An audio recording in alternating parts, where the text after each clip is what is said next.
Adani defence બનાવેલું દ્રષ્ટિ 10 drone પોરબંદરના દરિયામાં તૂટી પડ્યું હોવાનું સામે આવ્યું છે. પાયલોટ રહિત રિમોટથી કંટ્રોલ થતા દ્રષ્ટિ 10 નામના આ ડ્રોનની assembly Adani defence and aerospace limited દ્વારા કરવામાં આવી છે. નૌસેના દ્વારા આ ડ્રોન સ્વીકારવામાં આવે તે પહેલા થઈ રહેલા પરીક્ષણ સમયે જ તે તૂટી પડ્યું હોવાનું જાણવા મળી રહ્યું છે.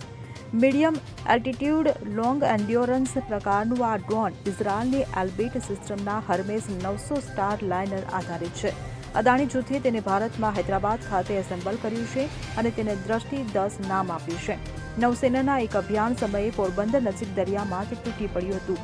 ત્યારે અદાણી જૂથ દ્વારા તેનું સંચાલન કરવામાં આવી રહ્યું હોવાથી નૌસેનાને કોઈ આર્થિક નુકસાન નથી થયું.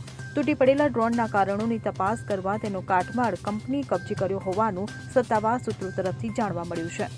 Bureau report CN24 news. હવે જુઓ દેશ દુનિયાની તમામ ખબરો તમારી આંગળીના ટેરવે. ઉઠાવો મોબાઈલ અને Google Play Store પરથી ડાઉનલોડ કરો અમારી CN24 ન્યૂઝ મોબાઈલ એપ.